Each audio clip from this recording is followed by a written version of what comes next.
This video is all about how to deal with exponential functions and logarithmic functions with a base other than the natural base e.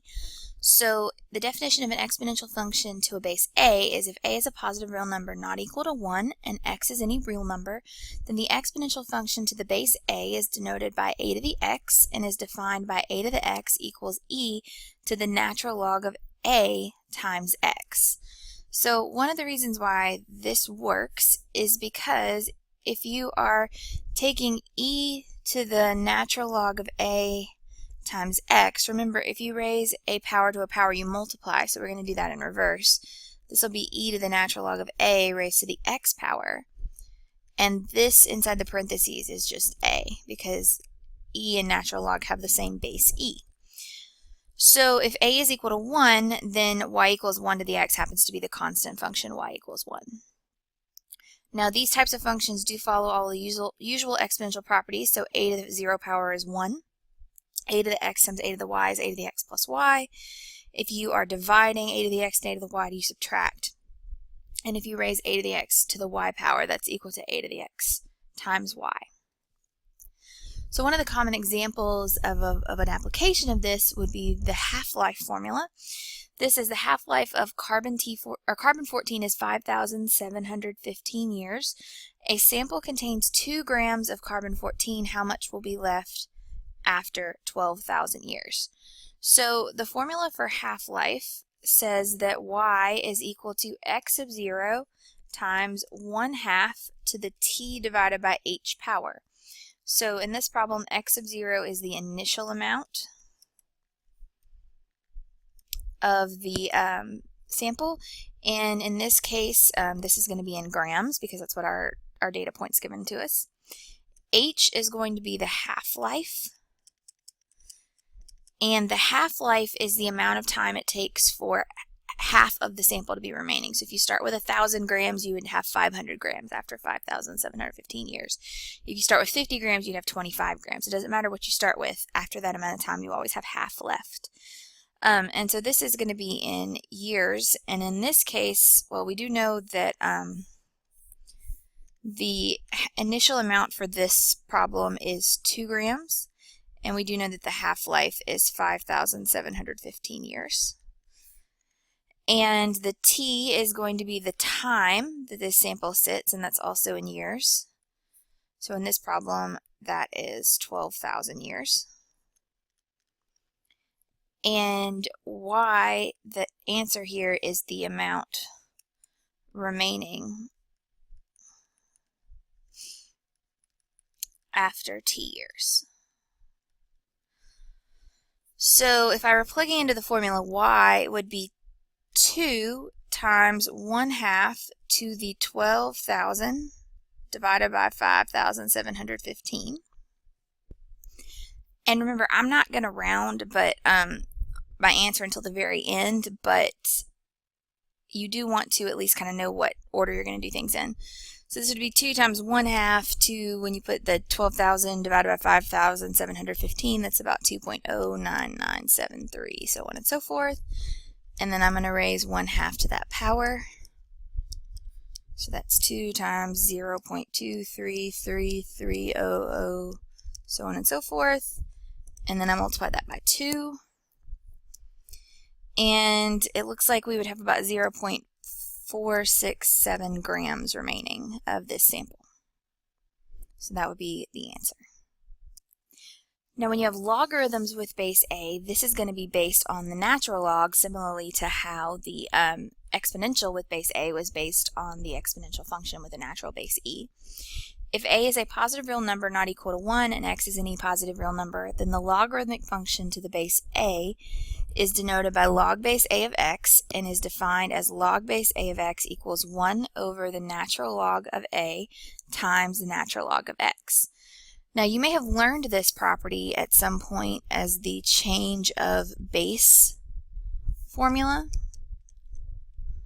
which basically says that log base a of m is equal to log of any other base b of m divided by log of any other base b of a. So we're basically doing the same thing here. We're just choosing this b to be the natural base e. So that's what's going on here. So logarithmic properties, the log base a of 1 is still 0. What power do you have to raise a to get 1? That would be 0. The log base a of xy is equal to log base a of x plus log base a of y, so that's that product rule for logarithms. The power rule for logarithms works, and the quotient rule for logarithms works also. So none of that has changed. And because we have the exponential function with base a and the logarithmic function with base a as inverses of each other, as long as it's the same a, y equals a to the x if and only if x equals log base a of y, and a to the log base a of x is equal to x for x greater than 0, and the log base a of a to the x is also equal to x for all x. So, for example, log base 2 of x and 2 to the x are inverses, but log base 2 of x and 3 to the x are not inverses, so the base does have to match. One logarithm that you're going to see a lot is the logarithm with base 10. It's called a common logarithm. And most of the time the common logarithm doesn't even put the 10 there. You might see it on a calculator as just log of x. That generally means log base 10. So y equals 10 to the x if and only if x is equal to log base 10 of y. And this will just be a quick review from your algebra classes on how to solve equations with logarithms and exponentials. Generally speaking, you want to use a logarithm to solve an exponential equation, and you want to use an exponent to solve a logarithmic equation. So for this one right here, I might take the log base 5 of 5 to the x and the log base 5 of 1 over 625. Now keep in mind that I am not I'm not multiplying both sides by a logarithm. I'm actually feeding both sides through the same function. So on this side I get x, and on this side I have two options. I could write this as the log base 5 of 1 over 5 to the 4th. So x would be the log base 5 of 5 to the negative 4, which is going to be equal to negative 4. And there's nothing wrong with that. Or I could say that x is equal to, from this point, the natural log of 1 over 625 divided by the natural log of 5. And I could put that in my calculator and I'd get a negative 4 as well. Either way works. For this next example, you have log base 3 of x is equal to negative 3. And one thing that you can do is you can take this 3 here. I'm going to raise 3 to both sides of this equation. So over here I get x, and this would be 3 to the negative 3. So x is 1 over 3 cubed, which is 1 over 27. Or if you wanted to use the logarithm rule, you could unwrap that as 3 to the negative 3 equals x, and you would get 1 over 27 as well. There's always more than one way to approach these, and as long as you show your work, there's nothing wrong with any of those approaches, as long as you're not breaking any of the mathematical rules. Now on this one, I've got 2 to the x equals 32, so I could look at this as 2 to the x equals 2 to the 5th power, because 2 to the 5th is 32, and that would give me x equals 5.